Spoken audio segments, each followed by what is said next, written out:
Time now for the World Cup debrief with Emily Boyle. As per usual on this group stage, we have 4 games to go through this morning, Emily. Yeah, a lot of detail to go through, and as every morning, with me to discuss it all is Tando Sibia, and I'll be coming to you later for your expert opinion as per usual. But before I come to you, let's go back to last night's game, one of last night's games, Scotland, Morocco. This was a night for punctual fans, because if you tuned in even a few seconds late, you might have missed a large part of the action in that 1-0 game. Luckily for us, France 24's own Selina Sykes was in the Boston Stadium to catch all of that early action. Take a listen.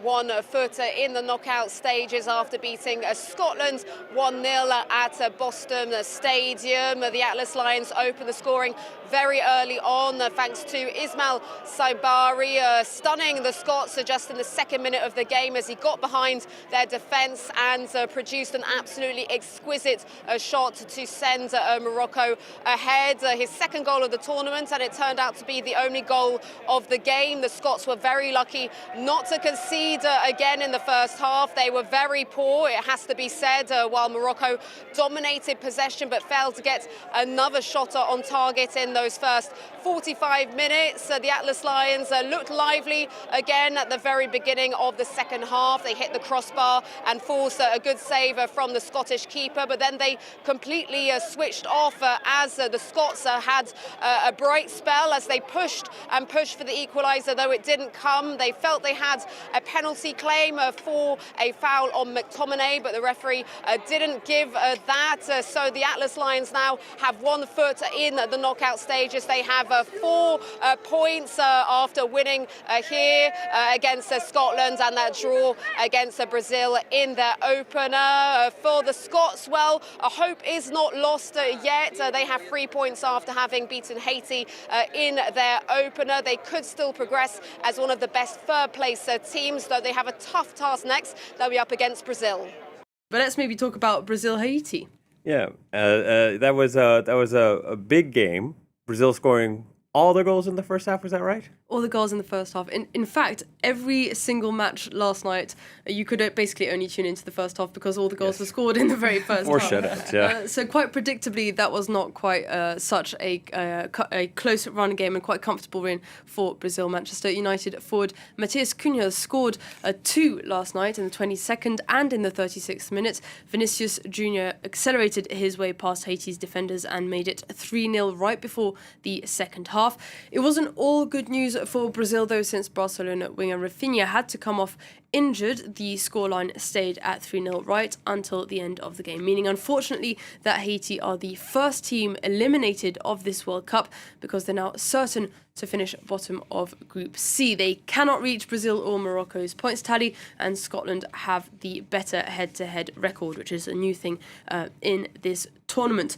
Brazilian fans, meanwhile, have some good news to celebrate because Brazil's head coach Carlo Ancelotti announced that Neymar Jr. will be on form for their game against Scotland. Now, Tando, Vinicius Jr., of course, was very happy that Neymar was in the squad in some of the interviews that he gave after that match. How much of a difference do you think that Neymar's presence will make for Brazil? I think that leaves a huge question mark. That's a question we're all asking ourselves.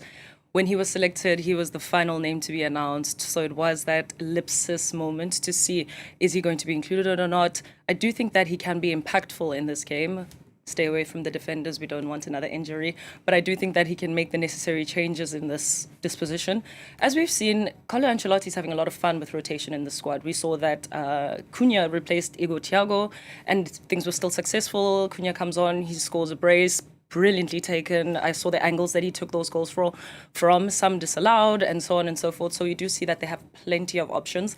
I do still run with Brazil as my favourites, or a team to look out for the tournament, because they have a lot of options, unlike other teams where when you look at the bench, you're not necessarily sure, but also because we haven't necessarily seen them.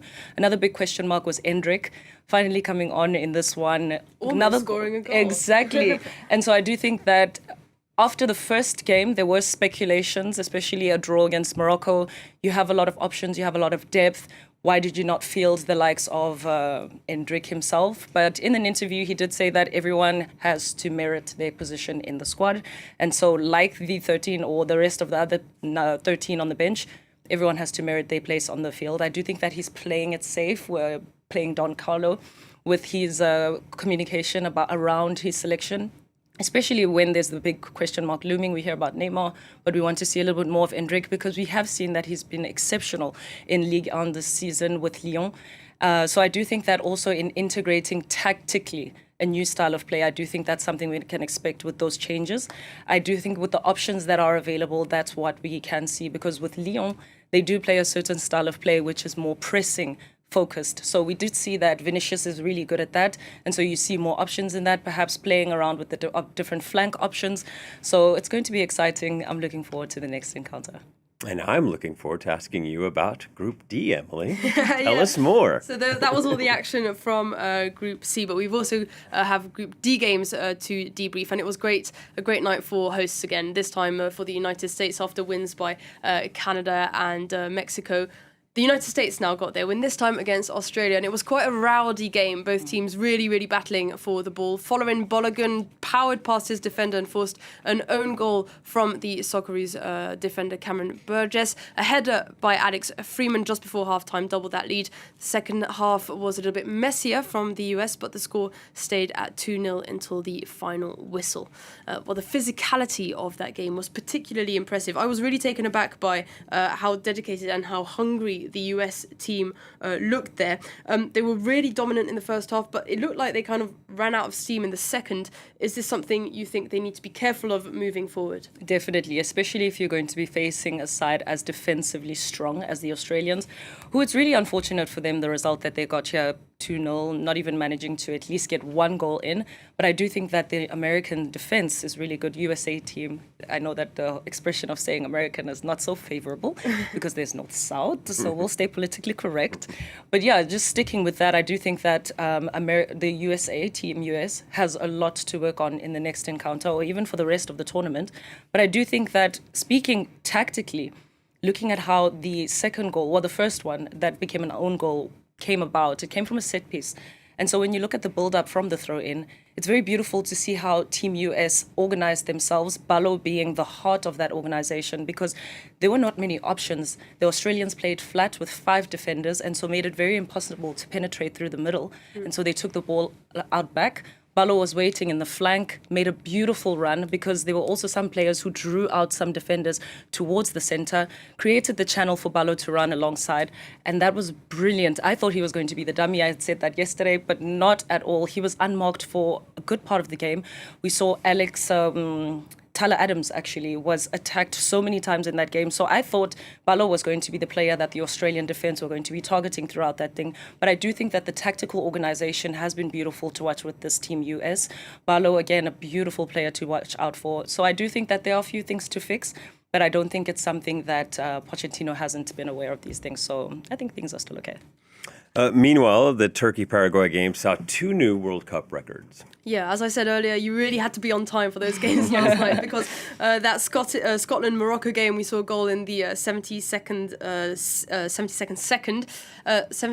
second. Yeah, sorry. And this Turkey-Paraguay match then just blew that record out of the water because Matias Glaraza scored 64 seconds in. And the match also earned a mention in the World Cup history books because it was the first time that a player was sent off for covering his mouth, a rule which was implemented after Real Madrid Benfica game where a player covered his mouth and reportedly racially insulted Vinicius Jr. Anyway, Paraguay went down to 10 men just as the teams came in for half-time. But despite that advantage, Turkey was unable to score and ended up losing 1-0, meaning that they became the second team to be eliminated from this World Cup. Now, Tando, I have a few statistics to run by you. Turkey had an average possession of 75% across their 2 World Cup games. They had 62 shots on goal, 13 of which only were on target, and they scored no goals. Why do you think this team was so inefficient when it came to actually getting balls into the back of the net? A question of finishing, but I do also think that we can pay homage to the defense of the opposition. I think when we're looking at these comparisons, we always have to be not biased towards the team that wins or gets the result in the end, because we did see a lot of chances coming from Arda Güler. In fact, the build-up play was centered around him. He was bringing the ball into the box, but unfortunately the finishing wasn't exceptional. Some great goalkeeping as well. So I do think that these are the things that factor in, that you can be a really good side, you can have possession. We've seen it with other sides as well. Ivory Coast, in their previous encounter, they had less possession and they walked away with the results. And so I do think that that's something we can look out for. Yes, as the opposition, you can have possession, but possession doesn't always mean victory. Yeah, stats don't always give the full picture of a game. Let's have a quick look then at those results from Group D before moving on to the games to come. Host team USA do believe that they will win and are sure to stay on top of that group there with at least 6 points. Australia in second currently with 3. Paraguay also, although they scored fewer goals. Turkey, as you can see there, 0 points and 0 goals. Let's go quickly through the scores again. USA got 2 past Australia. Scotland lost 1-0 to the Atlas Lions. Brazil breezed to 3-0 against Haiti, and Turkey eliminated after their 1-0 loss against Paraguay. And Emily, there is plenty more to come. Yes, as always with these group stages, 4 more games await us this evening. Groups E and F getting ready for their second group stage game. The Netherlands are up against Sweden in Houston in Group F. The battle for the top spot of Group E kicks off at 10 p.m. Paris time as Germany face the Ivory Coast. And World Cup first-timers Curacao will play their second ever World Cup match against Ecuador, hoping for their second ever World Cup goal maybe. And Tunisia, now under new management, of course, is up against Japan. And is the Ivory Coast going to be Germany's first real test in this World Cup? Yeah, well, they kind of steamrolled past Curacao in the last game. They won 7-1. Curacao put in a really good fight, though. As I said, they got that first goal, so also kudos to them. But this is their first time really against a really quite strong side in the Elephants. Tando, this is a super talented squad. Who are you looking out for? Ooh, there's plenty of players to look out for in this one. Obviously, Amad Diallo being the young star of the group, the young talent, scoring the goal in the 90th minute and really in the dying parts of the game. So I do think that to stay in the game for the Ivorians is something that they're really good at doing. We saw in the 2023 edition of the AFCON, the one that they eventually won, it was a very interesting journey for them, changing coaches mid-tournament. So maybe all hope is not lost for the Turkish side, who've just appointed Hervé Renard, who's really popular on the African continent for being the coach to draw up results. But coming back to Ivory Coast, they are without Jean-Philippe Crasso, who is a forward, a very integral player in the forward. He took a knee injury during the season and had an operation in May, which ruled him out of the World Cup. So I do think that that's a change that they are going to have to find options to work around. But I don't think that all hope is lost. They do have a lot of options. Kessié, the captain, really integral in the midfield. Really integral in the midfield, as well as Seko Fofana. Those are 2 experienced players in the midfield. And so when we compare the side that won the African Cup of Nations in 2024, but we call it the 2023 edition, thanks COVID. But because of all these changes, because of that victory, I looked at the squad and tried to make a couple of comparisons. There were a few changes. A huge question mark is why Sebastian Haller was not included in the squad, because up front he does have the capability to lead the attack for Ivory Coast. He was available and he could be participating, but he just wasn't selected. And so this is where we're going to be looking for where the options could be. Defensively, they're well organized. A couple of changes from that previous squad. They are quite solid.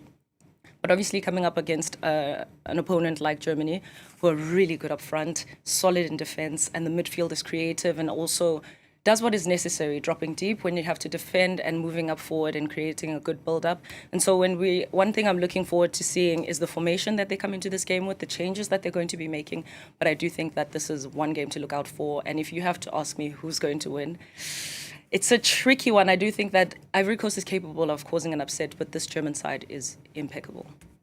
Real quick look at the game between Japan and Tunisia. Yeah, actually, it's the 1,000th World Cup game ever. So that's quite a very cool milestone to think about. And Tunisia, of course, is under new leadership. Head coach Sabri Lamouchi was fired after their 5-1 loss against Sweden, and he's replaced by the White Wizard. You can see there, Hervé Renard, the 2-time Africa Cup of Nations winner, was Saudi Arabia's coach until 2 months ago. Let's have a listen to him ahead of his first game with Tunisia.